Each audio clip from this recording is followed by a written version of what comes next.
This story starts off with a bully named Logan, who can be seen harassing a short and fat kid. He kicks the kid in the head, and his face smashes against the wall. Later in the day, Logan, the bully, uses a gum pistol on the weak kid. The bully tells the kid to do something funny, and he turns into Pikachu, which amuses the bully. This is the daily life of Daniel Park. After school, Daniel, the fat kid, is about to eat the supper his mom made for him, but sees there are eggs in his ramen. He yells at her, saying that she knows he doesn't like eggs in his ramen, but he doesn't tell his mom that the ramen actually tastes good. He asks her if he can transfer schools because he lies, and says it is because everyone has good grades unlike him. Daniel's mom says that she cannot transfer him because they are too poor. This causes him to lash out and storm out of the room. He is later seen crying in bed, regretting how he treated his mom. The next day, Daniel is dreading going to school. He wished to himself that one day he would be strong and could beat the bully, Logan.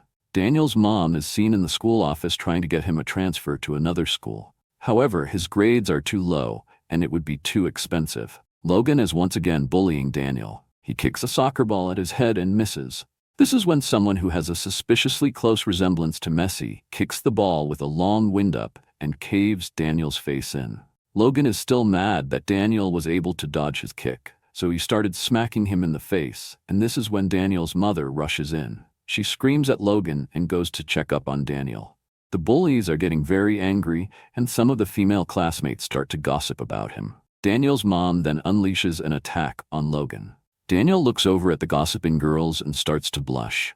Daniel's mom then starts questioning Logan, asking him why he is bullying her son, and that he must go to the homeroom teacher immediately. Daniel once again lashes out at his mom. He says that she is embarrassing her. His mom is now being crowded and apologizes to Logan. Daniel tells her to leave. He knows he is treating his mom badly, calling himself the world's biggest piece of trash on the walk home. Walking in, he sees his mom is home, and their bills are piling up. He tries to sneak inside, but is caught by his mom, and she says that they need to talk. While Daniel is wondering what his mom is going to say, she tells him that he can transfer schools now. She says that she hasn't been taking enough care of him. She changed her decision from earlier because she realized that Daniel's friends were bullies. Daniel is startled after finding out that she realized they aren't his friends. His mom said to trust her and go, and that she will take care of the expenses. After hearing those words, Daniel broke down in tears. Later, he can be seen sitting on a bus, munching on an egg, and getting ready to have a fresh start. He arrives at his street, and his house is revealed to be an old shack.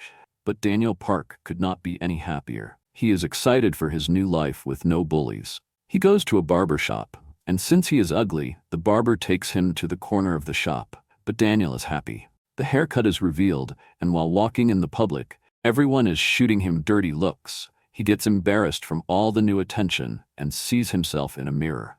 Daniel thinks he has gotten a little tougher. He starts throwing jabs in front of his reflection when he catches someone staring at him, and he gets extremely nervous. Her boyfriend walks up to them and confronts Daniel. The boyfriend wants to pick a fight with Daniel, but his girlfriend calms him down. He calls Daniel lucky and that he won't forget his face. His girlfriend apologizes. After that interaction, he misinterprets the girlfriend's apologetic gesture and thought that she was winking at him and that she was interested in him.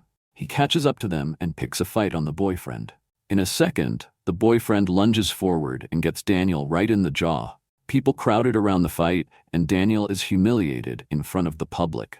After going home, he finds out that a video was posted of the fight, and it had gone viral.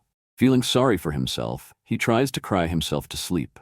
After waking up the next morning, he goes to the bathroom and feels taller and a lot lighter. After looking up and seeing his reflection in the mirror, he realizes that something is terribly wrong. The person in the reflection is not the Daniel Park that he knows. There's no short pig-faced boy in the mirror, but rather a well-developed and mature-looking body with toned muscles. He thinks it is a dream and stumbles back only to find out that his other body was still sleeping. Hiding in the bathroom, he is still in disbelief of his strange new body, filled with toned muscles. He was sure it was not a dream. Daniel searches the internet to try and find any information, but he could not find anything. He thought about calling his mom or calling 911, but he concluded that they would try experiment on him and use him as a lab rat. Daniel tried waking himself up. He kept shaking his body, but it would not wake up, so he resorted to slapping his body. After the slap, he woke up in his normal body. He thought it was a dream after all, so he got up to go to the bathroom. But in the process, he saw the other body he was just in. Curious, he tried waking the other body up, and the exact same time he went unconscious in his original body. He woke up in his new body. He told himself that he can't tell anyone about his new secret. The rules of the body swap are that when one body is awake, the other body must be asleep. You must fall asleep to change bodies. Daniel stayed in his house for the next few days trying to learn more about the body swap. He found out that his hunger and thirst, among other things, transfer from one body to the other. So if Daniel's original body is hungry and thirsty and he sleeps, waking up in the new body, he would still be hungry and thirsty. He agreed to himself that he needs a good sleep schedule, so he will switch bodies every 12 hours. And since when one body was asleep, the other was awake, it was impossible to be unconscious since it would just transfer from one body to the other. A few days later, it's time for Daniel to start school, but he is very anxious. He arrives at school and girls immediately start blushing. Daniel thinks to himself that the world looks so tiny from the perspective of his newfound body that the girls called a 10 out of 10. While he is walking into school, the only thought on his mind is that he hopes to not be bullied. 3 students are seen in a classroom complaining about it being too hot. One of them commands a nerd to start fanning faster. The nerd starts fanning faster with a book and thinks to himself that he is being humiliated and that he doesn't want to live anymore. A girl turns around complaining about it being too cold, but she is told to shut up.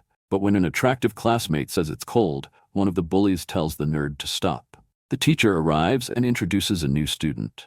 The transfer student walks in and everyone's jaw drops. The new student is revealed to be Daniel Park. Daniel gets nervous because everyone is looking at him. As he goes to sit down, all the girls are in awe. However, the guys are all threatened by him. But there was one person who didn't have any reaction to him at all. He greets the person sitting next to him only to find out it was the boyfriend who beat him up in front of a crowd. However, he does not realize the person sitting next to him and the person he beat up are the same person.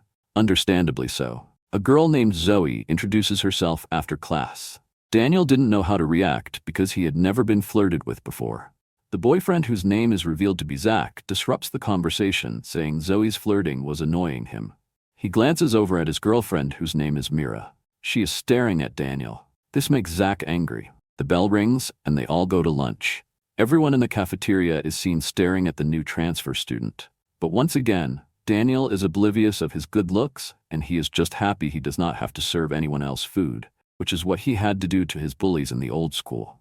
The 3 students from earlier tell Daniel that they want to talk to him after lunch. After arriving, Daniel thinks they are going to beat him up, but instead they offer him a cigarette and ask questions about his life. This shocks him, as he was always used to people bullying him and talking down to him. Back in class, Daniel falls asleep as he spent too long worrying about school all night long. He wakes up in his original body. He curls himself up in a blanket and immediately tries to sleep again. He wakes up at school, and Zoe, who is trying to get him to wake up, is startled by his sudden jerk. Later, at night, Daniel is shown at a convenience store. He explains that he got the job on the way back from school. He walked in the store, but in his new body, and he is hired instantly. The store owner thought that an attractive employee would attract new customers. After he got the job, he told the owner that he is asking about the job for a friend of his. In the next slide, we can see the store owner angry, as he was expecting Daniel's friend to be good-looking too. So, Daniel officially got the job, but because he was not attractive, his wage was cut down. This will be how Daniel uses his new ability to switch bodies. Attractive Daniel by day and ugly Daniel by night. Customers walk into the store and Daniel realizes that 2 of them are his classmates. One of them asks for 4 packs of cigarettes. Daniel asks for his ID, but when he looks at it, the ID says he was born in 1984. The picture does not look like him at all, so he refuses to give them the cigarettes. He threatens Daniel, saying that he just gained weight. Just then the door swings open, and Zach is shown leaning on the door. He tells them to stop messing around and that they can just go to another store. He thinks to himself that the worker looks familiar, and he realizes Daniel is the person who tried to pick a fight with him in front of Mira. Daniel's heart starts to beat. Zach smirks and tells Daniel he wants to buy booze. He said that he will forgive Daniel if he buys them the booze. He tries to threaten Daniel with an intimidating glare. However, his friends in the background start talking, and they think Zach is buying booze for his girlfriend to impress her, because she has been staring at the new transfer student a lot lately.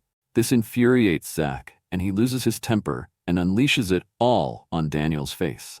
After a beatdown, he is shown with his pants down and one of his classmates taking a picture of him. He tells him that he will post the picture if Daniel tells the police that he was beaten up.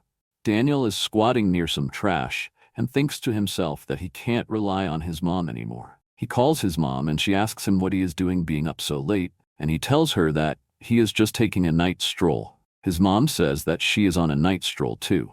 She asks about school, and Daniel tells her he is popular. This makes his mom happy, and we zoom out to see that she isn't on a walk, but working hard to afford Daniel's new school. Daniel hangs up the phone, telling his mom he loves her. The next day, he wakes up in his new body. He feels powerful and light. At school, girls are once again talking about his looks. He walks into class and overhears his classmates talking about beating someone up and taking a picture of them, nude. Zach is proud of himself as he thinks it will impress Mira. This puts Daniel in a foul mood, and he clenches his fist. Zoe wants to see the picture, but since Daniel just joined the conversation, she doesn't want to leave a bad impression. A few of the classmates start praising Zach because of his boxing abilities. He loves the praise, but tries to play it off cool, telling them that he is not proud of his skills at all. He looks over at Mira, expecting her to be impressed and Daniel to be scared. But instead, Mira is irritated that Zach got into another fight. She tells her friend that he is always fighting and getting into trouble. She tells her about a time Zach invited her to a movie and got into a fight with a defenseless kid. Her friend tells her that she is not really surprised he is so strong because he was a rising boxer in middle school. Zach starts boasting about his boxing knowledge and says that he should have thrown a jab and not a straight punch on the convenience store worker, which impresses everyone. Daniel starts asking himself why he must sit next to Zach, and two girls come up and ask him if he has a girlfriend. Zoe instantly moves in and talks over the two girls, asking Daniel if he would like to hang out with her sometime. While this is happening, we are shown the mysterious student who has not spoken a word yet, listening to their conversation. One of his classmates then mentioned that if the worker from the convenience store is a pig, his mom is too. He says he will strip both of them naked, and says that if he was the pig's mother, he would have given up on him. Daniel gets their attention and tells them with a serious face that they have gone too far. Everyone in the class instantly goes silent. Mira is impressed by Daniel's authority, and this pisses Zach off. He kicks a table and tries to pick a fight with Daniel, calling him a worm. They take the fight outside, and people from other classes go to watch the fight between the boxer and the pretty face. Zach tells Daniel to come at him, but he stands still. Everyone thinks the transfer student is weak and that they all got scared for nothing, as a pretty boy who knows how to fight is a problem for the guys. Just as Zach is about to punch Daniel, the mysterious classmate grabs Zach's arm, and because of the mysterious student's grip, Zach can't even move his hand. He looks over at Mira, who is watching him, and shakes him off. He goes for Daniel's face. As Daniel sees Zach's fist flying towards him, we get a flashback to Daniel at his old school. He got beat up so often he could read a fist's movement, but in his original body he did not have the physical abilities to dodge them. But now in his new body, he could easily dodge the fists coming at him. Everyone is surprised by Daniel's dodge against lightning fist Zach Lee. But the most shocked person is Daniel himself, realizing his body can now move as he desired. We are in the mind of Zach, and he is thinking back to when he was the fastest kid in kindergarten. In elementary school, he used to bully others, and that progressed into a boxing career in middle school where he wins his fight and is taken to the finals. And in high school, he continued to assert his dominance to those weaker than him. He called life so easy because he knew how to fight. We are brought back to the present, and Daniel is dodging all of Zach's attacks. One after another, his body moves right to left, not letting a single attack connect. Zach realizes Daniel has a lot of fighting experience. Mira is watching the fight, and Zach is tired of being humiliated, so he throws a right and then switches to a left. Daniel can't avoid the punch, but just in the nick of time, he stops his punch right in front of his face. Everyone is speechless, and Zach thinks that Daniel anticipated the feint punch. Zach calls Daniel a real fighter because of how cool and composed he is, but from Daniel's perspective, he is sweating profusely. He knows it's getting harder and harder to dodge, and he is not sure if he can stop the next attack. After looking into the crowd and seeing the look on the faces of the students who talked bad about his mom, He remembered all the bad things they said about her. The emotions exploded out of him, and he started dodging the punches a lot easier. He thinks about the time he got pistoled by Logan in his old school, and remembers him saying your first punch should always be to the solar plexus. After dodging a right hook, he moved in and caught Zach right in the middle of his chest, sweeping him completely off his feet. This punch left his underlings gobsmacked as well as everyone else watching the fight. Zach could not even stand up, and they all started cheering for Daniel. This was the first time Daniel was able to look down on an opponent. Zach sees Mira looking at him as he is helpless on the ground, and he swears to pluck the eyes out of everyone who smiled after he was defeated. After the fight was disbanded, we can see the mysterious student in a bathroom, and he overhears students plotting against Daniel. They agree to beat him up after school, and just before the scene changes, the mysterious student swings the stall door open. We are then introduced to the head of the 3 different school clubs: Vin Jin of the vocal and dance department, Li Jiang of the beauty department, and Vasco of the architecture department. A nerd walks into the bathroom as the mysterious student is walking out, and we can see the aftermath of a brutal and one-sided fight. This is when the mysterious student's name is revealed to be Jay. Daniel is now at home and is reminiscing about what happened earlier that day. He said it was his first time landing a blow on anyone, and his first time getting cheered on by other people. If he were in his original body, people would have just called him cruel, and that he looks like an ogre. He is now at his job. He thinks about losing weight, but tells himself that he doesn't have enough time because he is always busy. A man buys something and he starts to look at Daniel weirdly. Daniel says to himself that most people who come through the convenience store often give him weird looks. They all judge him by his first impressions. The beggar asks for change but then retracts his statement after looking at Daniel and says he can keep it. Even beggars feel pity for him. It's 3 a.m., and since there are not a lot of customers, Daniel starts to do some exercises. He lunges from the left and then to the right. He is able to do 1 push-up. Just then, a girl walks through the door and Daniel thinks to himself that she is gorgeous. He thinks she will judge him too and look at him like an insect. But instead, she compliments him. She apologizes if she startled him, and this kind gesture moves Daniel. She also buys him a drink saying that he must be tired. She bids him a good night and leaves. Zach's underlings are shown walking down a street with a woman. The 3 underlings think about the fight earlier that day and worry that the rumor of them all being beaten up by Jay in the bathroom stall will spread. The only person who saw it was the nerd whose name is Jiho. Although they have a naked picture of him, they decide to call him just for further insurance. He rushes out the door and sprints to them. He arrives and they tell him that he is late. One of the bullies says that because he took so long, his phone ran out of battery, so he wants Jiho to steal a charger. He begs them, saying that stealing is a crime, but they don't care. They say that if he commits a crime, then they have further insurance that he can't spread the rumor. He nervously walks in. Jiho thinks to himself that he has never shoplifted before. He is worried that the store worker won't be a pushover, but as soon as they lock eyes, they can tell that they are both in the same rank of the social hierarchy. He remembers what he came here for and starts sweating profusely.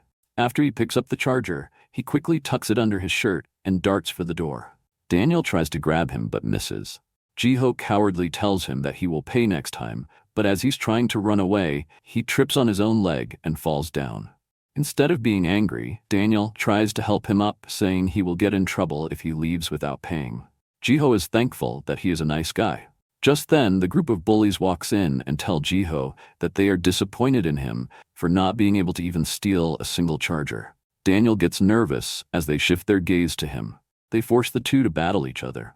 They call it the contest of the week.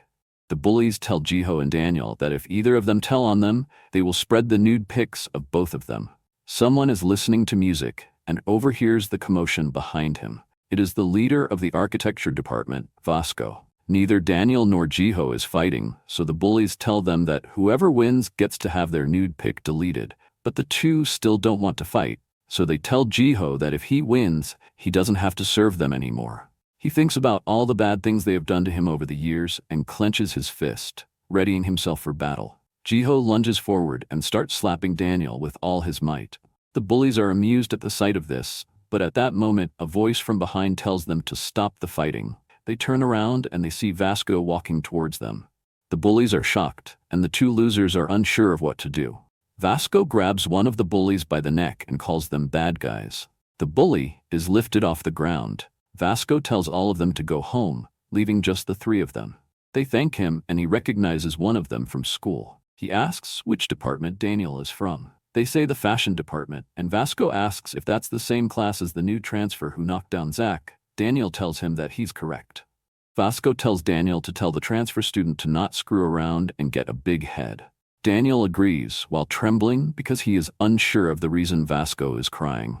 At school, Jiho is seen getting food for his bullies. Daniel meets eyes with Jiho while in his new body and he calls him to come sit with him. With a big smile, he exclaims that they are in the same class, so they should eat together. Jiho is surprised from this weird gesture. Zach and his gang walk into the cafeteria and see Jiho with the new transfer student. Zach thinks Daniel is just trying to make him look bad until he hears someone in the background talking about Daniel, saying he is the one who took down Zach. His head turns around in an instant, and it's the head of the vocal and dance department, Vin Jin. He asks Zach if he really lost to that pretty boy. Zach admits that he was taken down by Daniel, but he tells Vin Jin that although he lost to Daniel, he could take him down without a problem. This angers him and asks Zach if he wants to die. Zach throws a punch and stops right in front of Vin Jin's face, telling him to try him. Vin Jin thinks to himself that Zach really is fast and that if he really hit him, he would have thrown him away. Daniel hears someone talking behind him, so he turns around and sees the architecture department. Daniel wants to thank Vasco for saving him yesterday, so he shouts out hi to Vasco. Only after this does he realize that Vasco won't recognize him because he's in his new body and not his original one. Vasco's second-in-command thinks he is trying to start a fight with him. He thinks that Daniel is just dragging around Jiho to make himself look better, so Vasco walks up to him and calls him a bad guy. He asks Daniel if he has ever been taken down. Vasco puts his hand on his shoulder and squeezes hard. Everyone thinks that it's the end of the fight because no one has ever been able to survive the squeeze of death. Daniel withstands the squeeze and thinks to himself that it was wrong for him to be friendly with Vasco since he didn't know who he was in his new body. Vasco is struggling to keep the grip. He thinks to himself that no one has ever been able to last this long without going on their knees. Daniel grabs his hand and apologizes for startling him. Everyone's jaws drop except for Zach and Vasco, who are curiously surprised by his strength. Vin Jin and Zach start to think they might have a real monster in their school. It would be a disaster if word got out that Vasco lost to the new transfer student. It would be a disgrace to the Burn Knuckles, which is the name the architecture crew gave themselves.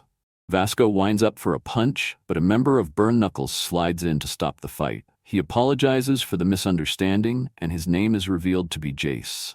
Daniel is happy he didn't have to fight again. Jace thinks to himself that Daniel could be a real threat and that he needs to keep a close eye on him. Vasco speaks to Jiho and tells him that he needs to believe in himself. He must not surrender to people like Daniel. Bear in mind, Vasco still thinks Daniel is just using Jiho. From the other side of the room, Eli Yang is thinking about Daniel and how handsome and kind he is.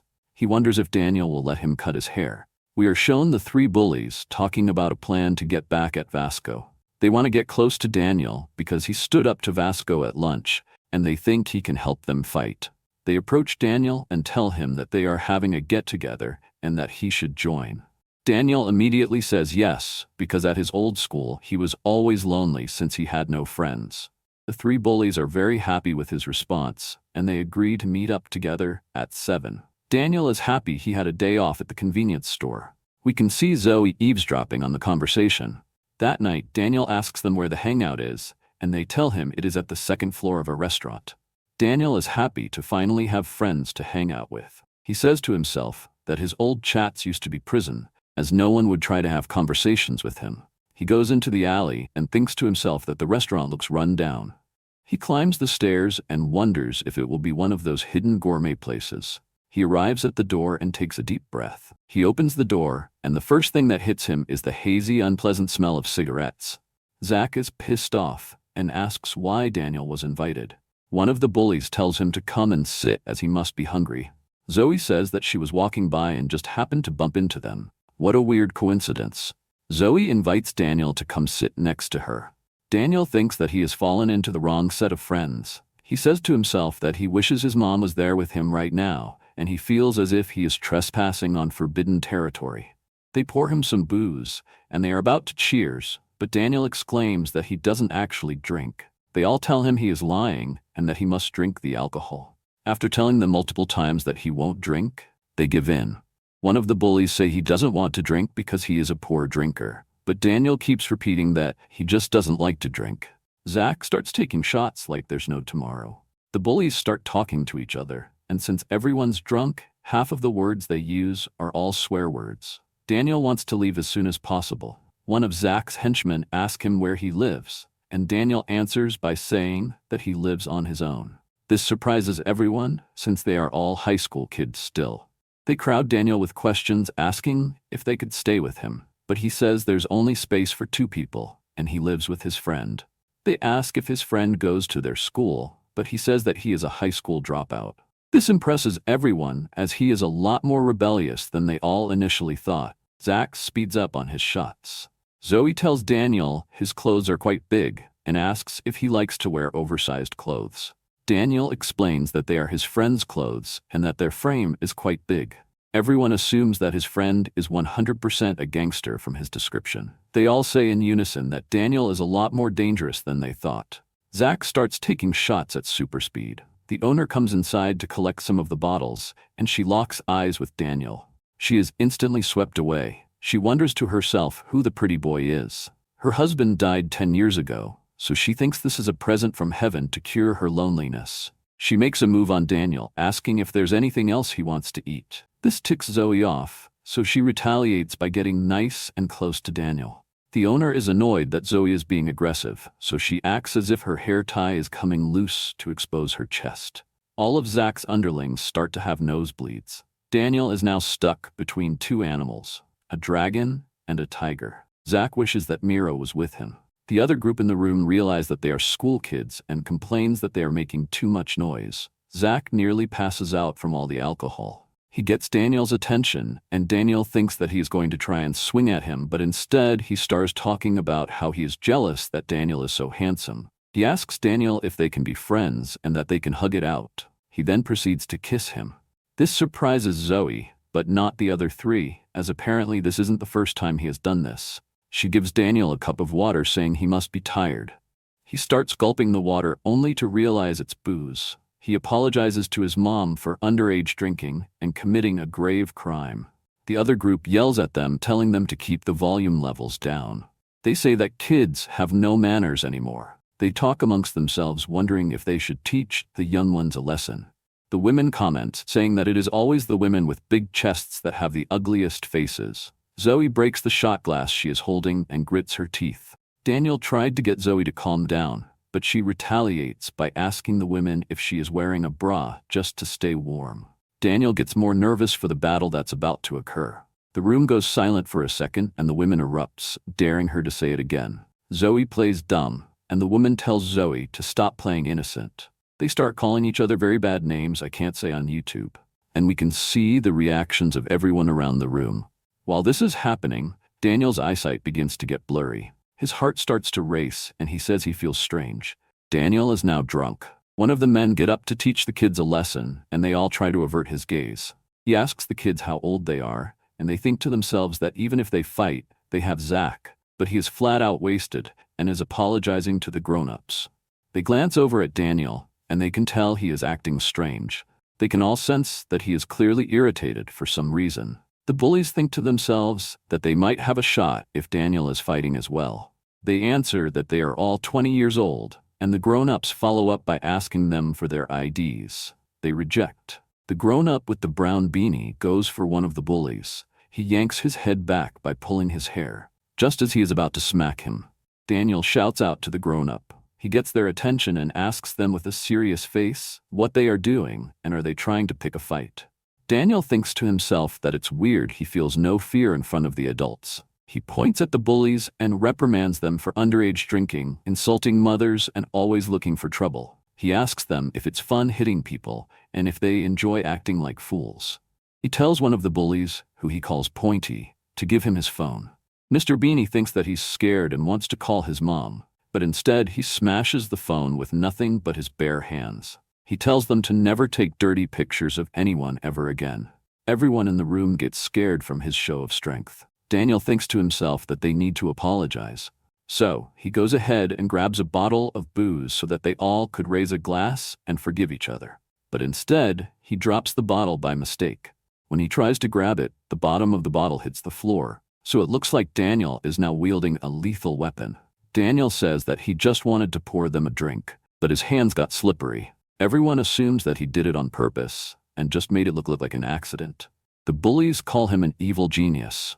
Daniel continues to apologize while holding the weapon, so everyone still thinks he intends to use it. Two of the adults get scared, but the woman starts pouting at the sight of her man acting so weak. So, he gets angry and starts shouting at Daniel, telling him that he ruled over a high school called Jian High. He asks them which school they go to.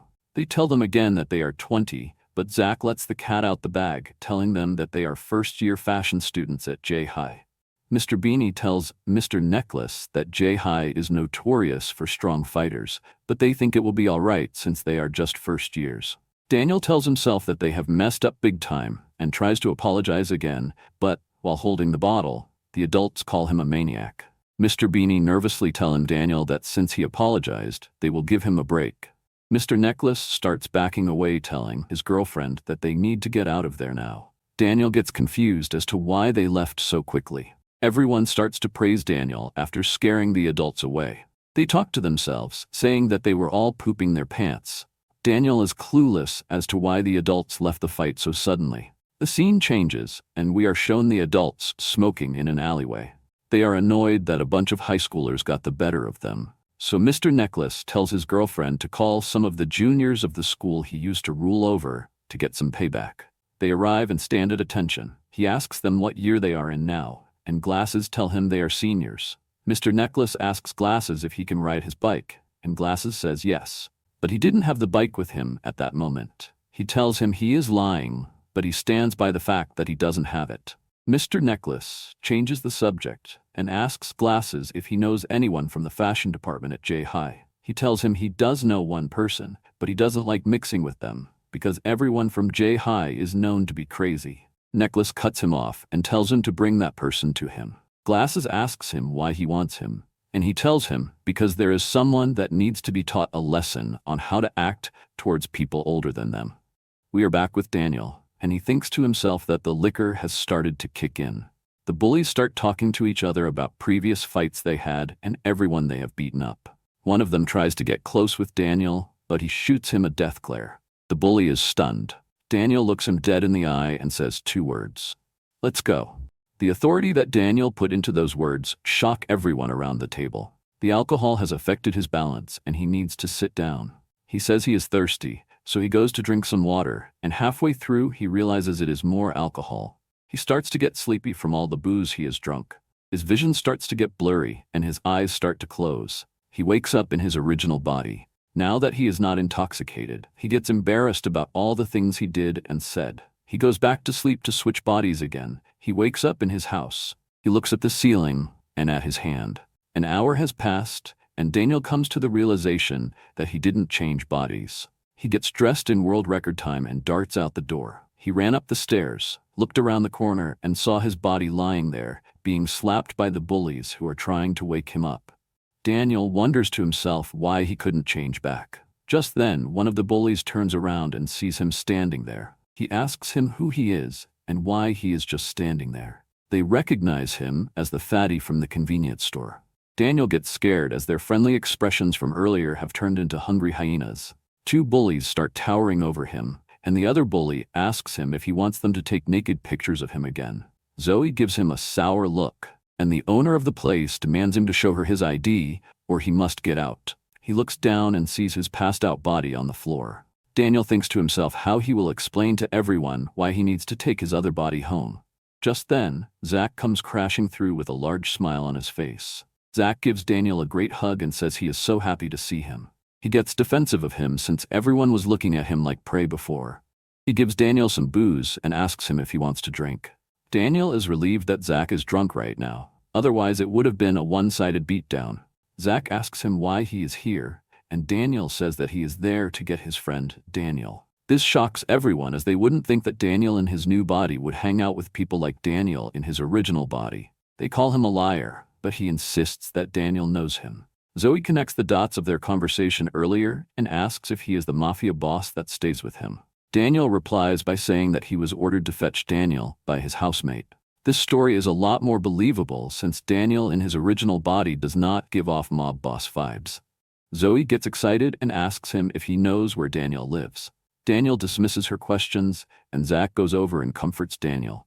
He tells Daniel that he wants to take them somewhere as a reconciliation gift. We are shown Daniel carrying his other body on a road. They arrive at an arcade where there is a punch power machine. Zach tells him to watch close. He tries to teach Daniel how to throw a proper punch. He gets his stance and tells him to guard the cheek with your other fist. He puts both his arms up and shows him the basic posture of boxing. He takes one step forward and moves the weight from his pelvis into his shoulder. He throws the punch, moves the weight into his fist, and jams it into the machine. The machine exclaims that Zach got a new record, and then he goes back to being drunk. Zach wishes Daniel a good night, and the bullies follow him. Daniel looks at the punching machine and wonders to himself if he should give it a shot. He looks around to see if anyone is watching him. He bundles up his hands, throws his fists like a boxer, lunges forward, takes a deep breath, and completely misses the punching pad. Feeling completely embarrassed, he picks up Daniel and walks home. Vasco comes out of a shop with Jace and sees Zach's new record. He tries it for himself and beats Zach's record by 18 points. Just before he is about to leave, he sees a rip mark on the side of the pad where Daniel threw his punch. Vasco thinks to himself that even though Daniel only grazed it, the pad was ripped through the plastic and into the cushioning. He glances at Daniel, who is walking away, and wonders to himself if Daniel will ever overpower him one day. Daniel finally makes it home with his new body. It's the next day and two girls start admiring Zach. He has a date, and he promised not to pick a fight with anyone. A few hours earlier, we can see Mira talking to her friend, and she mentions that she is going to walk to the library later to study. From behind, Zach tells Mira that he will be studying too and asks if they can go together. She looks him dead in the eye and tells him no. Mira says that Zach gets into too many fights, but he promises to not fight while blushing, and this was enough to get a yes from Mira. We are back to the present, and Zach is reminding himself that he absolutely cannot fight with anyone. Mira calls out for Zach, and she says that she is excited to go to the library with him. They arrive at the library, and Zach is excited to spend time with his girlfriend. Zach starts thinking of them sitting next to each other and eating together. He thinks to himself that he is in heaven. Not too soon after they sit down, he gets incredibly bored. He starts making marks on the desk to entertain himself. Apparently, the girls' and the boys' study room is separate, so they aren't allowed to sit next to each other. He starts grumbling to himself, and one of the students that are studying there asks him politely to quiet down. Zach shoots him a death glare but calms himself so he doesn't end up in a fight. His phone buzzes, and we are shown messages from Mira asking him to meet her at the snack bar because she is hungry. The scene changes, and we are shown two of the adults from the bar, and they are arguing about something. Mid-conversation, the girl stops and looks at Mira and Zach from the other side of the room. She recognizes Zach from the bar, and Mr. Necklace remembers him as being the weakest one. He glances at her chest and gets annoyed that his girlfriend doesn't have the same thing. He looks over at his girlfriend, and she also starts to get frustrated. Zach is innocently munching down on a corn dog. He looks around the room and notices that they aren't the only couple at the library. He tells Mira he is going outside for some fresh air and takes out his cigarettes. He hasn't told Mira he has started smoking yet, so he must smoke in secret. He sees two people walking up to him, so he looks at them intimidatingly. An old woman asks him for directions, so Zach gives an explanation to where she wants to go, hiding his cigarette as a show of respect. Mira is revealed to have been watching him this whole time, and she is happy to see Zach being kind to other people. The adults from the bar show up, and they underestimate him because their only impression of him is when he was previously drunk. They tell him to call his friend from before, but instead, he just blankly looks at them. The scene changes, and we can see Daniel's mom looking at a piece of paper with an address on it. The scene switches back to Zach, and the grown-ups continue to berate him with insults. They talk to each other about how he cried like a little baby last time they met, and this makes him embarrassed and wishing he never got drunk that night. Zach looks at them with a serious face and asks them if they are trying to start a fight. Just then, he remembers Mira telling him that she doesn't like it when he fights. He allows them to go and says it's their lucky day. They all burst out in tears and start pointing fingers at him. Mr. Necklace asks Zach if he has lost his marbles, and they all continue to laugh at him. He turns around telling them that he won't give them a second chance. Just then, the adults look like they are plotting something devious. He joins back with Mira, and he asks her if she wants anything to drink. He goes to the till and asks for 2 sodas. Just then, Mr. Necklace and Mr. Beanie cut in line and call him a loser. However, Zach remains calm and tells them not to cut in. They ask him what he is going to do if they cut in, and they show Zach their big friend who will protect them. One of them pets Zach as if he is their pet, and he clenches his fist in anger, but he can't start a fight, otherwise Mira will be upset. So he removes himself and Mira from the room, so he doesn't start a fight. The adults are angry, they didn't get to show off their big friend. As Zach arrives at his desk, he realizes his potato chips he bought for Mira have been stolen. He hears some crunching from across the room, and he sees the 3 adults munching on his snack. He is taken aback and starts to get furious, but clenches his fist once again and controls his anger. Later, the big guy is seen shooting rubber bands at Zach. Zach shoots him a death glare and tells the guy to stop irritating him. They pretend to be scared, before erupting into laughter again. Zach gets up and slams the door on the way out. He is trying to stop himself from exploding in anger, and just in the nick of time, Mira slides in next to Zach. She asks him if Mr. Necklace and Mr. Beanie are trying to start a fight with him, but he denies it. Suddenly, the big guy shows up and messes up his hair that he spent an hour getting ready. He is at the breaking point while telling them to go away nicely. The big guy persists, asking Mira for her number, and says she is way out of Zach's league. She stands up in defense of Zach and signals to him that she wants to leave. Just then, the big guy pins Mira under his arm and tells her he wants more than just her number, while moving his hand to her chest. But before he could carry out this terrible act, Zach darts towards him and sucker punches him right in the jaw, sending multiple teeth straight to the tooth fairy. The adults are speechless at his sudden act of bravery and strength. Zach apologizes to Mira for breaking their promise of no fighting. Now that Zach has broken the promise, he takes his anger out on Mr. Beanie and Mr. Necklace. He tells them to never lay a finger on her again, and Mira is shown with a smug look on her face. The scene changes and we can see Daniel's mom waiting for him to wake up. She thinks to herself that he must have been exhausted since he is in deep sleep mode. We can see Daniel in his new body at the door, and he wonders why the door is open and hopes no one has broken into his house. The scene switches again, and we can see Zach apologizing to Mira for breaking their promise. However, it is revealed that she is actually happy that he stood up for her, and she wants to go on another trip to the library with him. We switch back to the scene with Daniel's mom, and she wonders whether to wake him up or not. Just as she is about to nudge Daniel, Daniel, in his new body, walks through the door. His mother turns around and asks who he is. Daniel is gobsmacked that his mother is in his house. He starts thinking of an excuse to say. He greets his mom asking if she is Daniel's mom.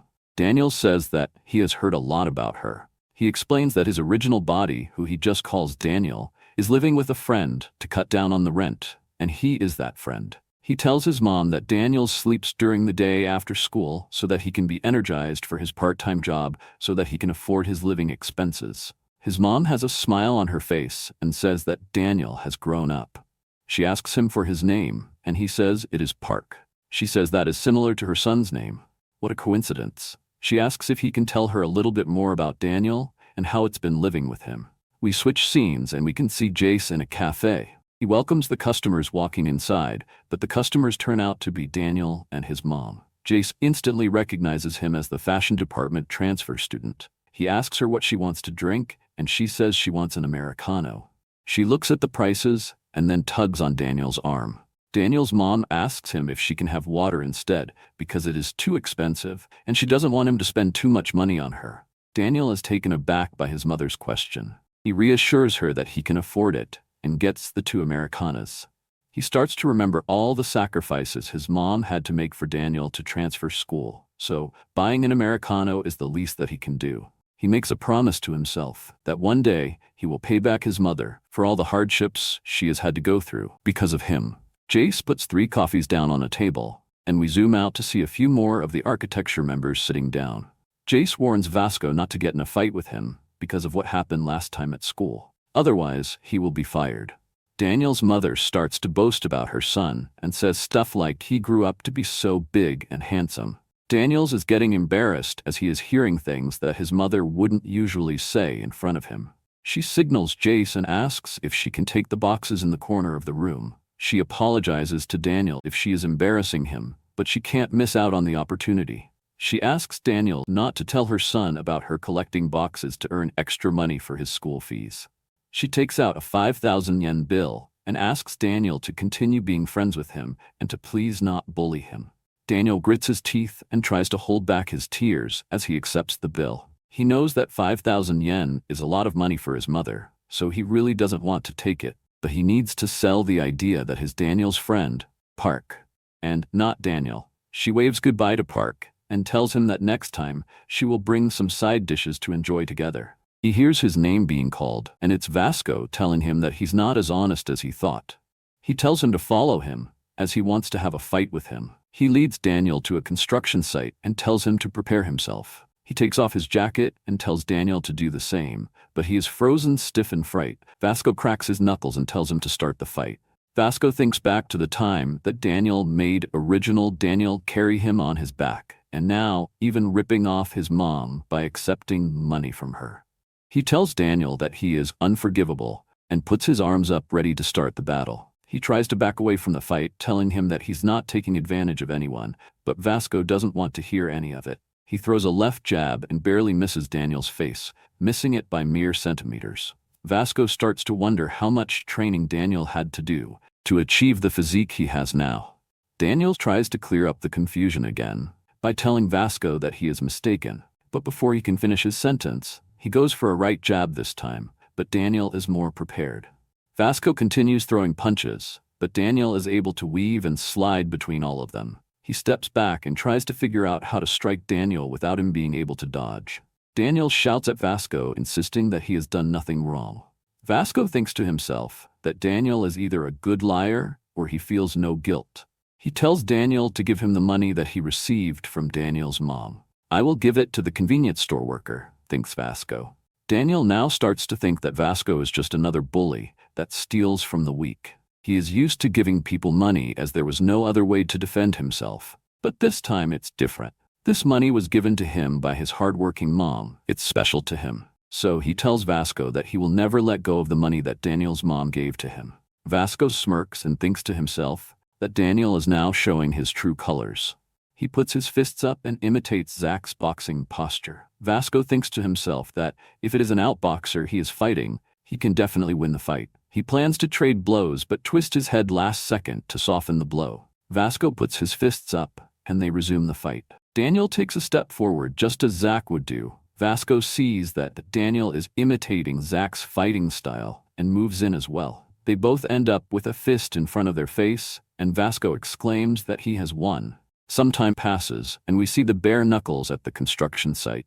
They find Vasco's jacket on the floor, so they keep exploring the place, and they find Vasco on the ground knocked out. We are now at the convenience store with Daniel's original body. He is happy he still has the money and hopes he didn't kill Vasco by mistake. He thinks back to when he was fighting Vasco and wonders how his body moved, how it did when he was fighting Vasco. Before Vasco landed the blow, Daniel spun his head around and moved closer to him and performed a backspin elbow straight to his jaw. In that moment, Vasco knew that he couldn't beat Daniel with how he is now. Jace stands over Vasco and he mutters, "Jace, I lost." Jace is filled with anger and wants to avenge his friend. We shift our focus to a new character who shares his story about life and finances. He describes his home as pretty standard and his wardrobe as nothing special. If he were in a role-playing game, he'd be fully equipped with just the basic gear. His mom hands him down a pair of his uncle's old shoes, and he decides to wear them to school. He's anxious that his classmates will tease him for wearing shoes that are a decade old. However, as he walks into school, two girls notice his footwear. To his surprise, they reveal that his shoes are actually quite rare, with only a few thousand pairs ever made. This character is named Lee. Lee loved the attention he got from wearing trendy clothes, so he began fixing up vintage shoes to stand out. He also splurged on some fancy glasses and mentioned that he traveled 2 hours just to buy chrome rings that are popular among a famous idol. Feeling all decked out in gold, he heads to class, but soon gets called out by Zach for their matching shoes. Zach doesn't want anyone to think they're matching on purpose. However, since Zach is trying to keep the peace for Mira, he just warns him not to let it happen again and walks off. Lee misinterprets this, thinking that Zach got intimidated by his chrome heart rings and hurried away. Proud of himself, he turns around but notices Jay's fingers, which are filled with chrome hearts. Looking around, he realizes that others have chrome hearts on their fingers too. Just then, Daniel enters with a big smile, sits next to Zach, but tells him not to talk to him or look at Mira. Lee feels envious of Daniel because he always seems to attract attention, no matter what he wears. He glances at Daniel's bag and notices it's old and worn out. His shoes aren't from a fancy brand either, and it looks like he wears them every day. As Lee talks to himself, he can't help but point out that Daniel's style is lacking, leading him to think Daniel must be struggling financially. Everyone around assumes that since Daniel is good-looking, he must be wealthy. So this revelation about Daniel surprises them all. Jay stays quiet, staring out the window, and I can't help but wonder what's on his mind. The scene shifts to the Bare Knuckle Architecture Club, where everyone is waiting for Vasco to show up since he's been missing all day. They start chatting and speculate whether the rumors about him losing a one-on-one match are true. Everyone turns to Jace for some insight, but he remains silent. Suddenly, he receives a text from Vasco. A message comes through saying that his screen is broken, and he's curious about the repair cost. He sends Jace a screenshot of his phone to show just how bad the damage is. Jace can't help but think that you can't really show a broken screen with a screenshot, and he struggles to keep himself from laughing. With Vasco out for a bit, Jace starts to consider how to handle Daniel. He tells everyone that Vasco texted him to take it easy and hold off for now, but one of the crew members sees Vasco's message on Jace's screen and realizes he's just stalling. He thinks to himself that Jace doesn't have what it takes to lead the Bare Knuckles, so he tells himself he needs to step up and restore their leader's honor by himself. The school day is over, and we can see Jay leaving his desk. Daniel pops up and with a big smile tells him to be safe on his way home. Jay just stares at him. Daniel thanks him for helping him in his fight with Zach. He waves goodbye, saying his mom is about to pick him up. Jay, once again, just stares. Two girls talk about him and say that, although he looks like royalty, his clothes and bag make him look like he is poor. The guys in his class call him a beggar and says that, without his looks, he is just a cheap-looking loser. They pledge to make the girls know who he really is without his good looks. At the back of the school, we can see 4 members of Burn Knuckles talking amongst themselves, getting ready to beat up the new transfer kid, Daniel. They all start gossiping about Jace, telling each other that he's just a wannabe leader who can't handle things like Vasco does.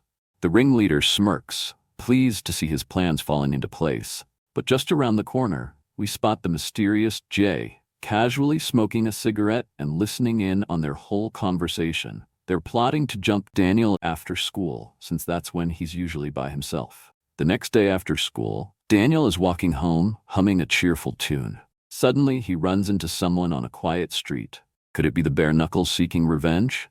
Nope, it's Jay, carrying a bag over his shoulder. Daniel asks if he lives nearby too. Without a word, Jay sets the bag down. Daniel looks inside the bag and it turns out to be filled with expensive clothes. He tells Jay that it is too expensive for him to take, but Jay signals to him saying that he was throwing out the clothes anyway, as they don't fit him anymore. He looks down, thanking Jay for his birthday gift, but when he looks up he is nowhere to be seen. He looks around and sees a pile of more bags filled with clothes. We see the aftermath of a fight between the Bare Knuckles group that wanted to beat up Daniel and a mysterious fighter who beat them all up. I wonder who it could be. The leader wonders who the blonde guy was who beat them all up and how he got so strong. It's the next day at school, and the 3 guys who were previously calling Daniel cheap for not having nice clothing are getting ready to tease him about his empty bank account to make them look better. To the surprise of the 3 musketeers, Daniel strolls in decked out in the latest fashion. He's rocking a stylish waistcoat, camo rockstud sneakers, a fancy bag, and a designer watch. The 2 girls, who were curious about his money situation just a few days ago, are now praising his outfit and saying he looks even more handsome. One of the musketeers asks Daniel about his wallet, since it doesn't have any luxury brand logos on it. Daniel simply replies that it's a gift from his mom, and he wouldn't trade anything in the world for it. Lee starts to rethink his own choices, wondering if all the pricey clothes he bought were really worth it. Everyone keeps complimenting Daniel, saying he must really appreciate his mom. Daniel waves at Jay, thanking him for the clothes he got yesterday, but Jay isn't looking his way. Still, he's thrilled that his new clothes fit him just right, and we can see Jay crack a smile. At a talent agency, we see Vin Jin laying down some amazing beats. The manager mentions that he's one of the top contenders from the latest auditions. He asks if Vin Jin is the last one, and the staff member replies that there's still one more participant. We find out who that last person is, and the manager immediately frowns, instructing the worker to turn away anyone who looks like that. He tells the last participant to leave and then congratulates Vin Jin for winning the audition. The guy boards a bus where two girls gossip about him, saying he looks like an otaku and probably doesn't have many friends. He notices the empty seat next to him, but people choose to stand instead. Later, he goes to bed, jotting down lyrics for a new song, and tells his grandma to hang in there a little longer because he's determined to sign with a record label and make enough money so she won't have to work anymore. We're at school, and everyone is showering Vin Jin with compliments for signing with a famous talent agency. He glances at Duke, the guy who got rejected from the agency for not being good-looking enough, and makes a snide remark about feeling bad for being the only one who passed the audition. Then, Vin Jin strides over and kicks Duke in the head, telling him he shouldn't have even bothered showing up, and that he was embarrassed to have him there. Some classmates ask Vin Jin if he plans to participate in the charity date auction at the festival. This auction is a big deal, where freshmen enter, and girls bid on different guys for dates, with the highest bidder winning. The girls are chatting about all the guys who will be there and which ones they're interested in. Some girls are really into the guys from the fashion department.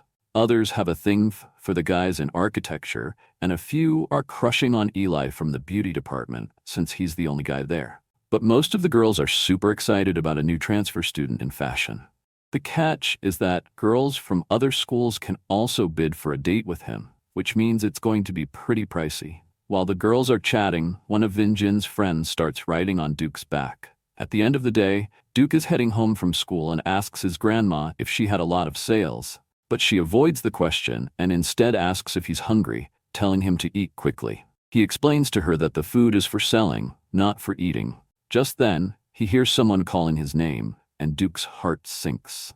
It's Vin Jin and his crew. Duke's grandma asks if they are his friends and insists they should eat since they must be starving. They devour all the food at the stall, leaving a huge mess behind that needs to be cleaned up. Duke spots a bag of chips that fell on the ground, and his grandma comments on how energetic his friends are. Duke is left speechless and feels bad, apologizing to his grandma for letting her down. The next day at school, everyone starts making fun of how awful his grandma's cooking is.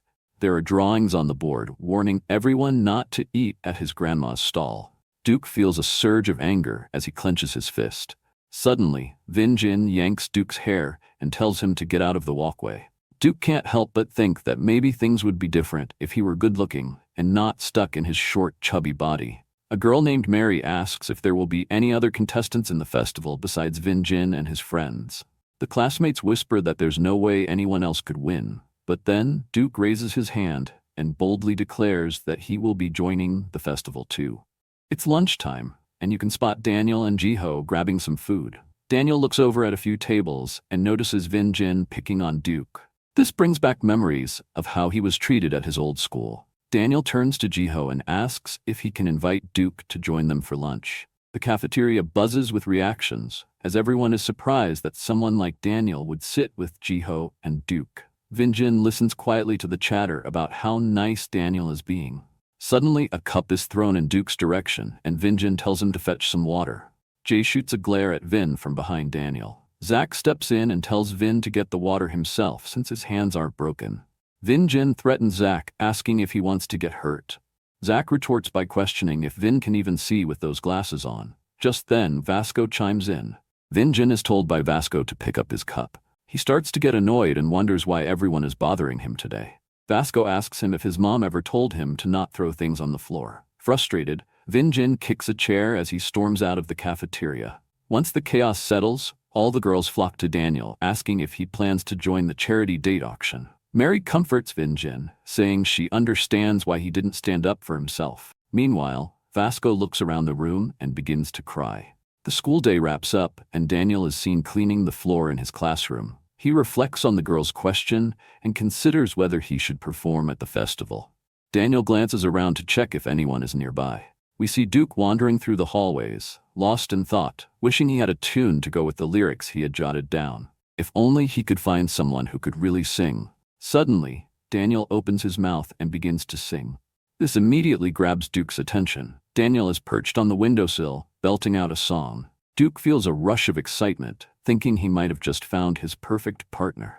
He thinks to himself that Daniel's voice seemed to reach out to him, filled with emotion, space, and a hint of fragrance. I couldn't figure out why his voice felt so isolated, even though he was such an amazing guy.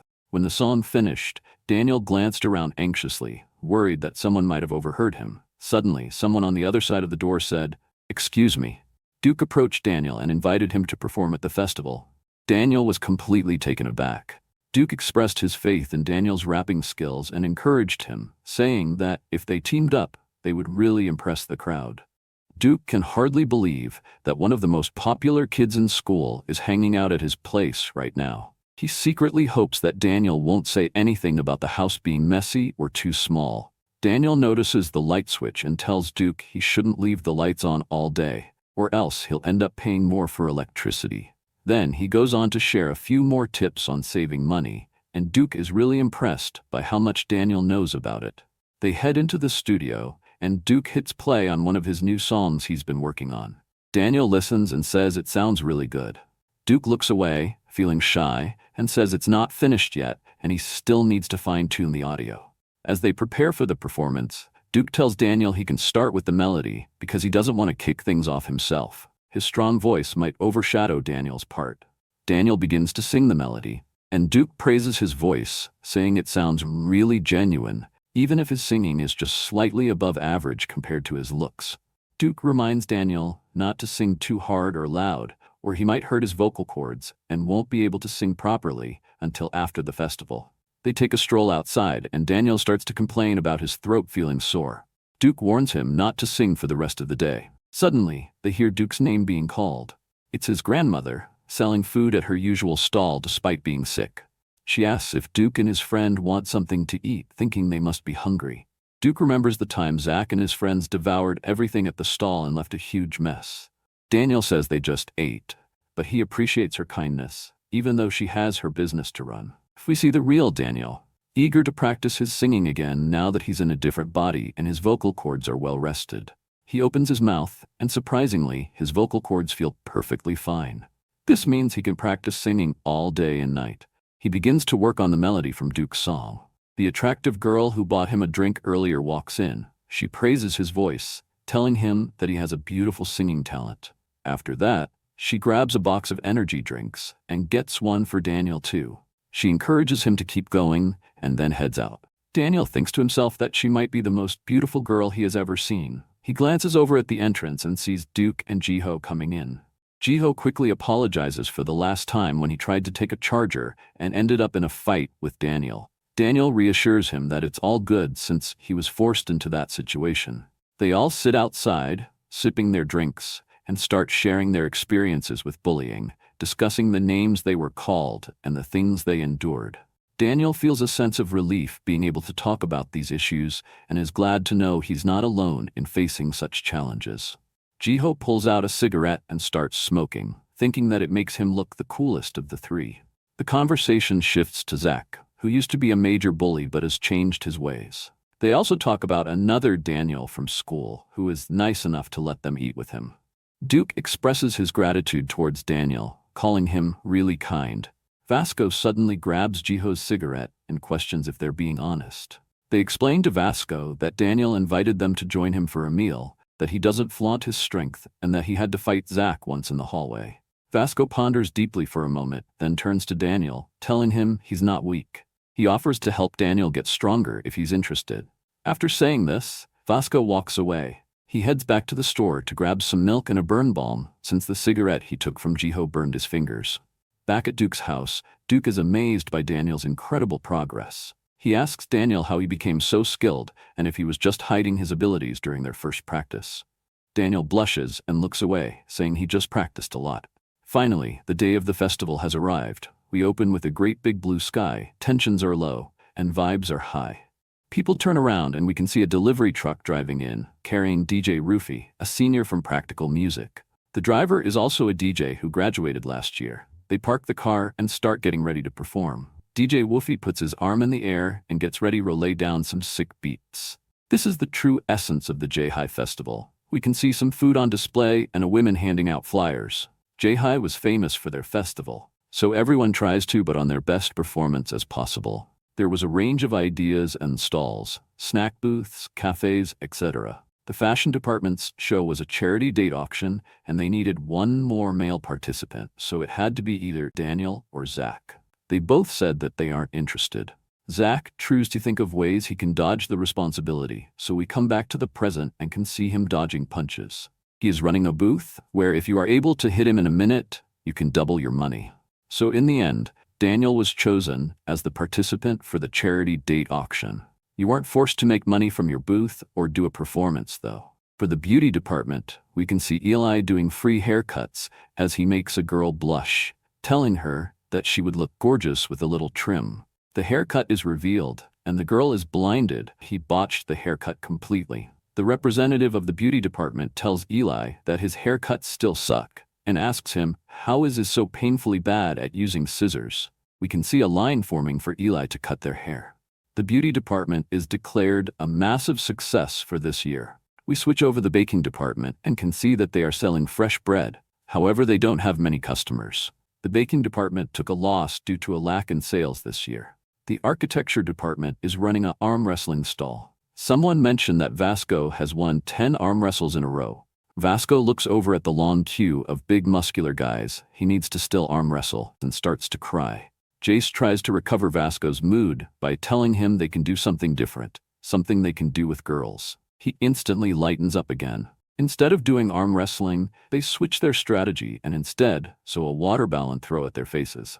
Unfortunately, Vasco pulls his serious face and scares away the customers. After switching their strategy, they made no money, putting them in a loss for the day. The next event is the fashion show.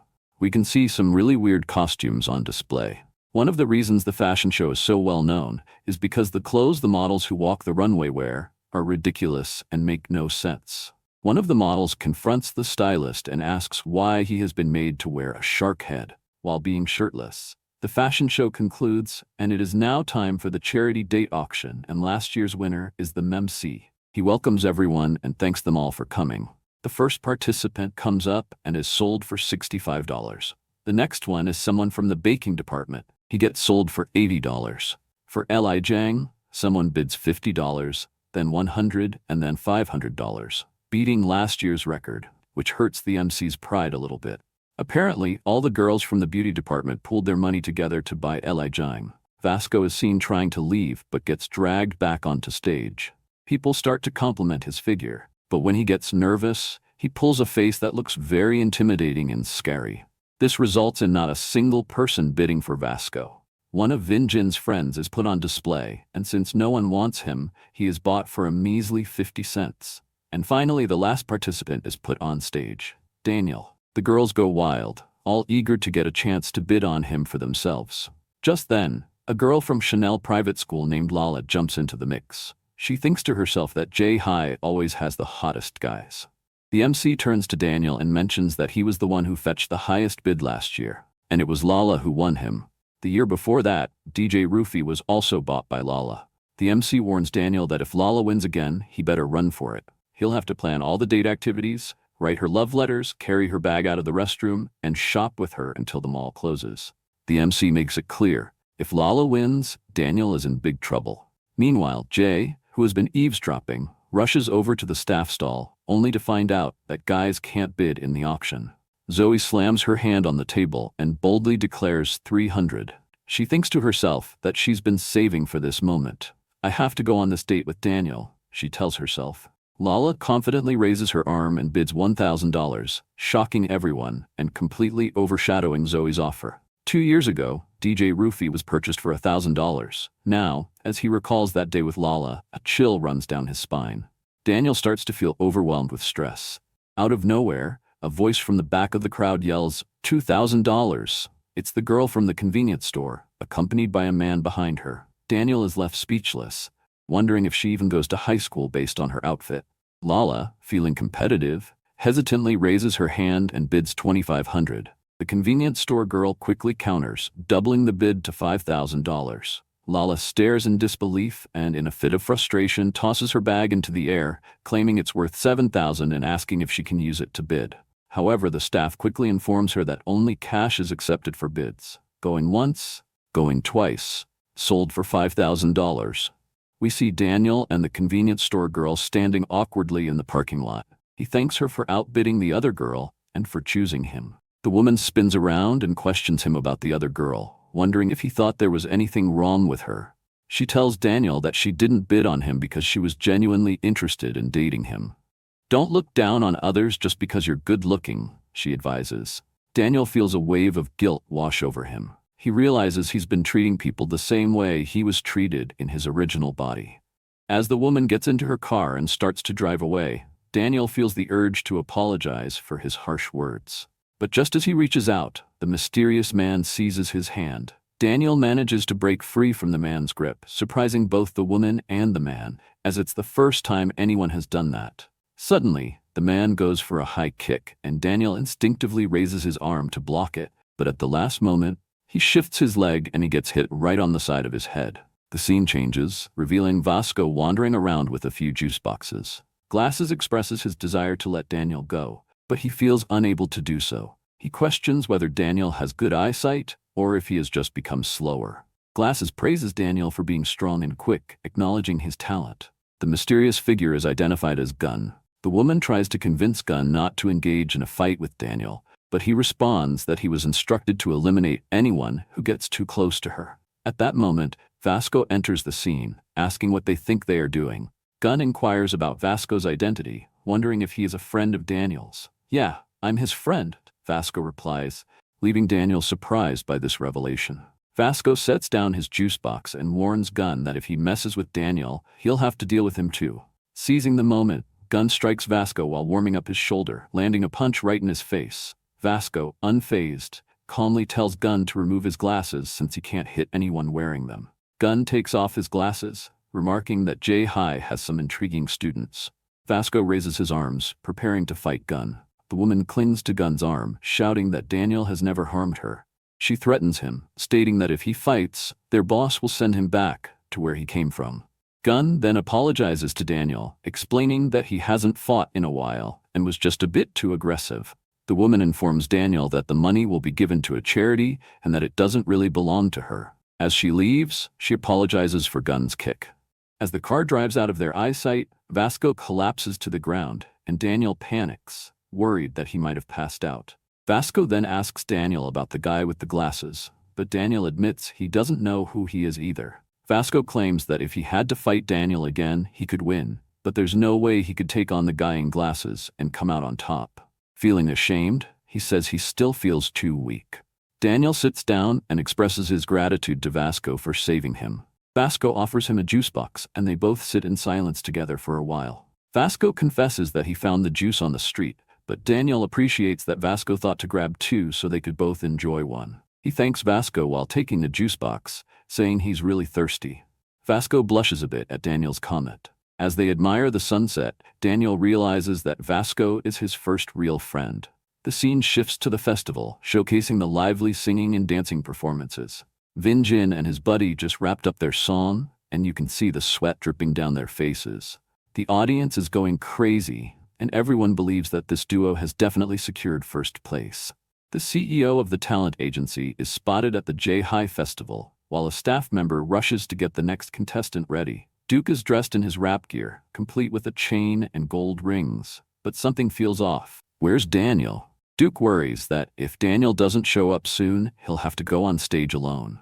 Just when Duke starts to lose hope, Daniel arrives right on time, wearing a suit, tie, and a backwards cap. Daniel begins to doubt himself, fearing he might embarrass himself if he messes up or has a voice crack. But there's no turning back now. They step forward and take a look at the crowd they're about to perform for. Daniel's heart races like it's about to burst. The MC hands Daniel the microphone and asks if he has a girlfriend. With a shaky voice, Daniel replies no. The MC glances at the crowd and tells Daniel that with all the fans cheering, he could easily pick anyone he likes. Daniel starts to wonder why the MC isn't directing any questions at Duke. The MC steps back, allowing the duo to take the spotlight. Duke announces that their next song is called Beautiful Day. As the backing track begins, Daniel's mind goes completely blank. When he finally manages to make a sound, it's off-key, making Duke anxious about missing his cue. Vin Jin chuckles to himself, knowing they would sound awful. The audience's reaction is frosty, which only heightens Daniel's anxiety. But then Duke raises his arm and starts rapping, instantly captivating everyone. Daniel is taken aback by Duke's confidence in front of the crowd. Duke winks at him, signaling that he can handle this. Daniel recalls their practice sessions at Duke's house, where Duke advised him to picture performing for someone special whenever he felt nervous, since everyone has that one person who means a lot to them. When Daniel pictures the audience as just one important person, it helps calm his nerves. He wonders who that person might be, and his mom immediately comes to mind. As soon as he thinks of her, Daniel opens his mouth to sing. For the second time during the song, the crowd is stunned by the incredible sound coming from the microphone. Duke watches Daniel and reflects on how much he has grown since their first practice together. The bullies recall all the times they picked on Duke and start to feel guilty about it.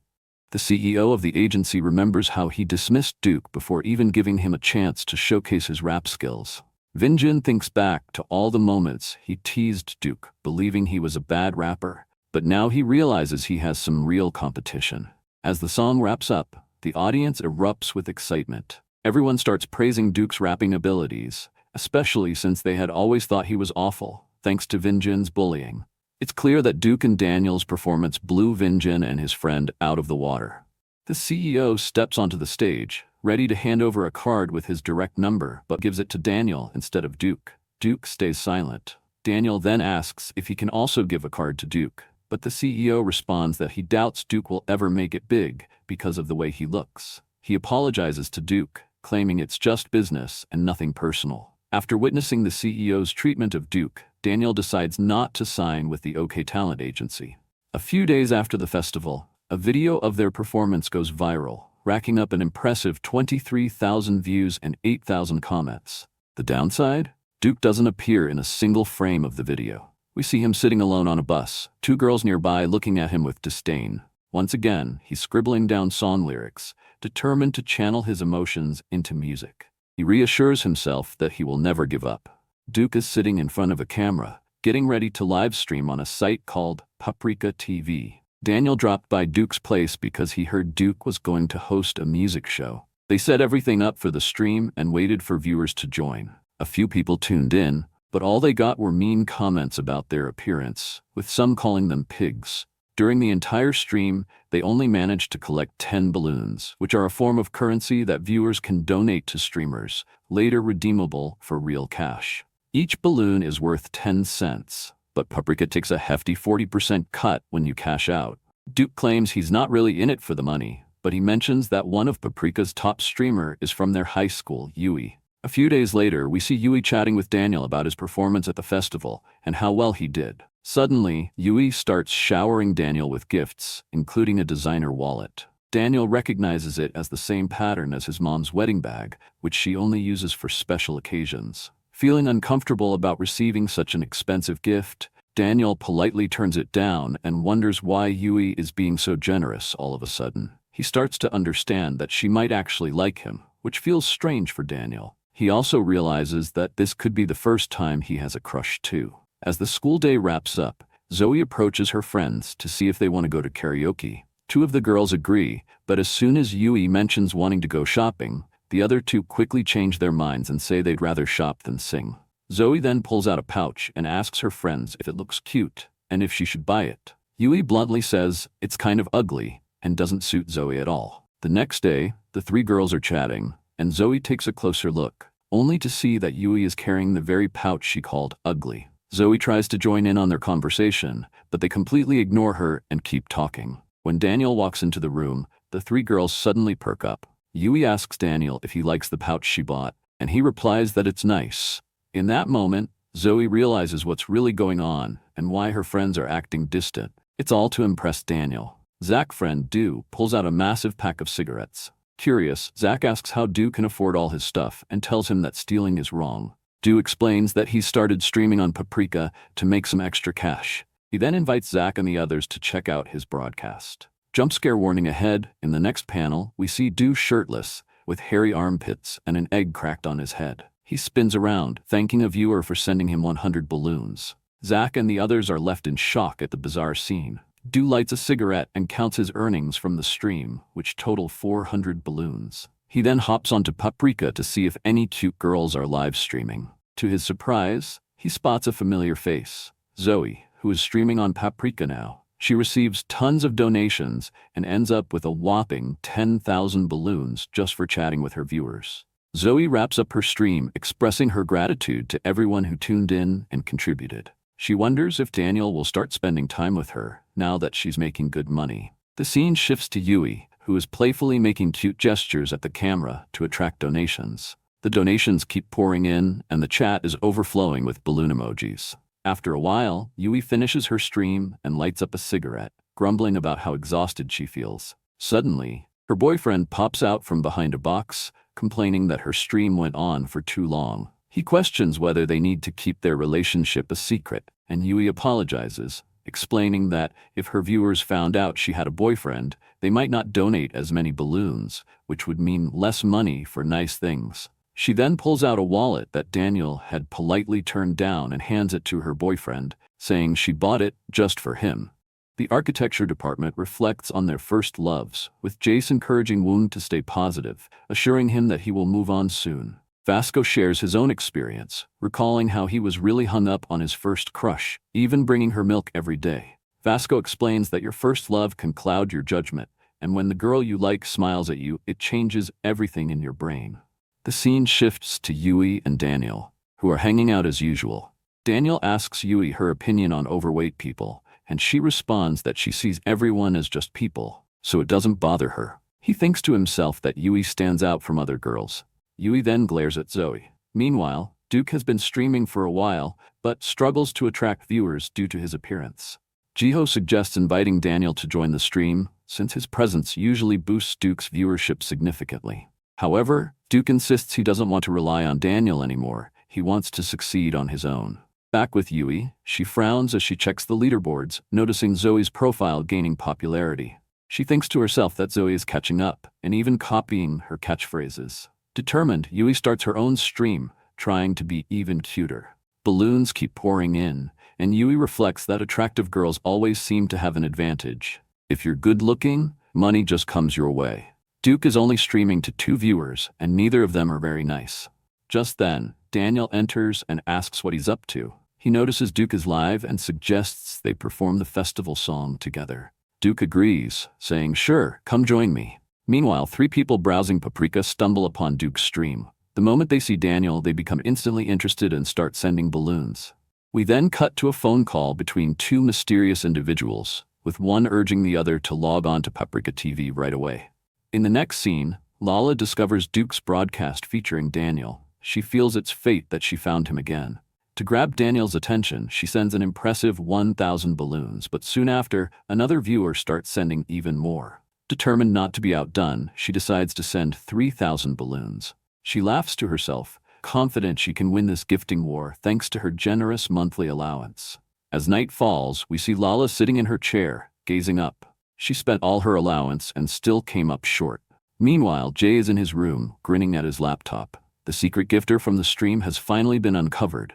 Duke and Daniel wrap up the stream, and their total earnings hit $2,000. They can't believe their eyes at the sight of that much cash. Next, we see Daniel at his cashier job. He scans a beer bottle, the customer pays, and leaves. He reflects on the stream and realizes it made as much as his entire monthly paycheck from working the night shift. Daniel starts to think about what to do with the $1,000 he earned from the stream. He decides he should buy a gift for his mom first, and then he can use the rest for Yui. Just as he's about to figure out what to get her, Yui walks into the convenience store with a guy. Daniel tells himself that the guy must be her brother, but just then, Yui grabs a box of balloons that are definitely not for kids. Daniel is puzzled about why she would buy something so mature with family around. Their eyes lock, and Yui asks him what he's staring at, saying he's annoying her. In the end, they choose not to buy the balloons, but as they leave, the so-called brother tells Daniel to keep his eyes to himself, knowing exactly what Daniel is thinking. Yui looks down at him with a judgmental glare and says he makes her sick.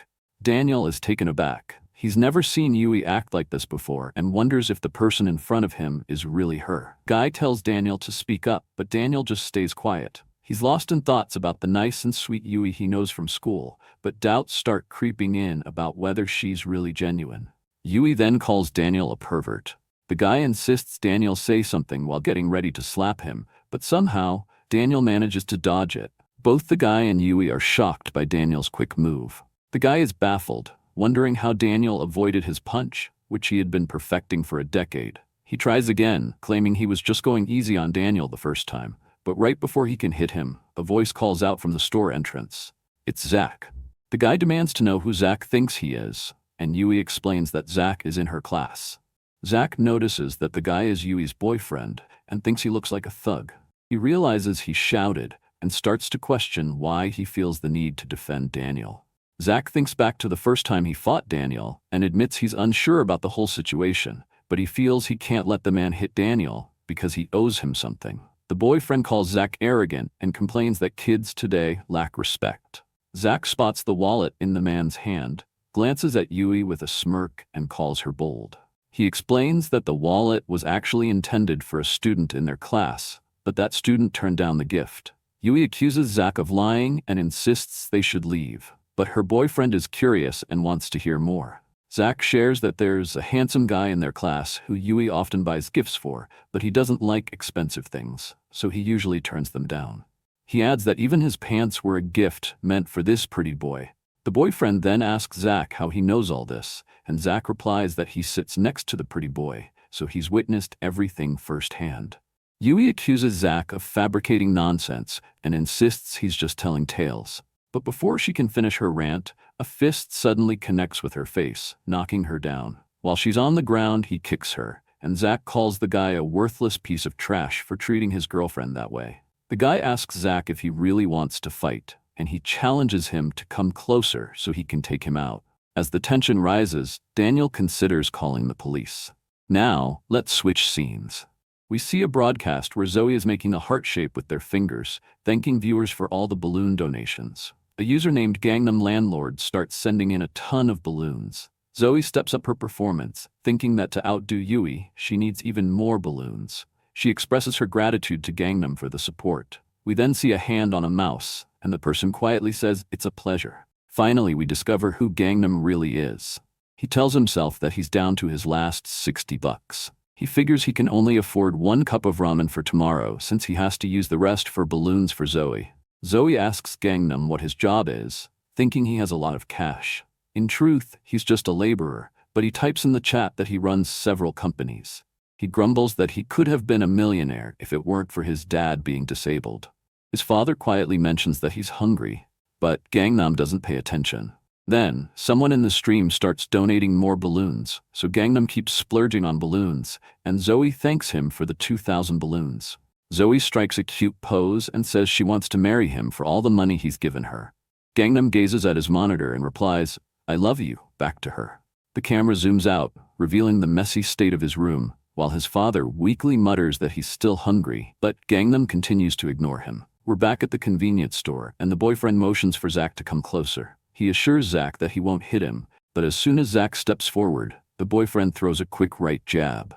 Zach doesn't flinch and the man takes a step back, feeling embarrassed at his attempt. The boyfriend taunts him, asking if he's scared, but before Zach can respond, he goes for another punch.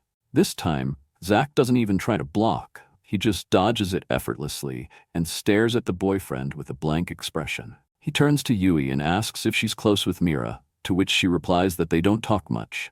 "Good," he says. "You didn't see me here today." The boyfriend then attempts his big move, but before he can even react, Zach lands a solid hit right on his face. He stands over the boyfriend and asks if getting punched hurts. The boyfriend gets back up and tries again, but Zach just keeps hitting him again and again.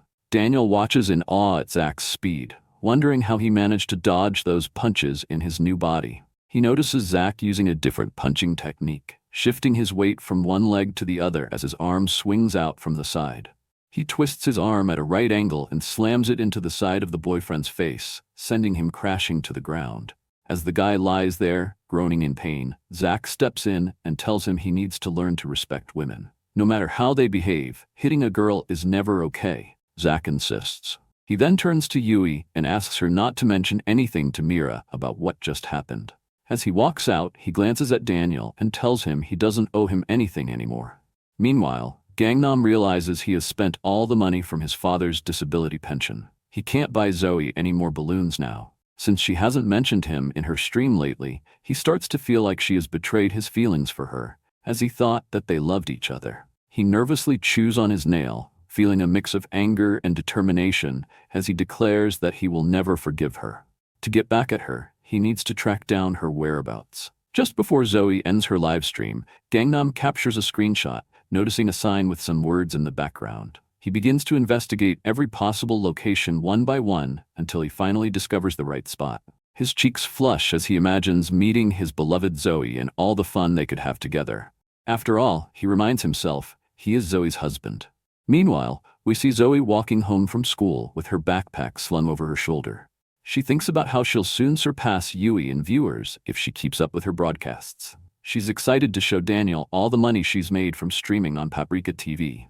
In the next scene, Gangnam is lurking in an alley, wearing a truly frightening expression.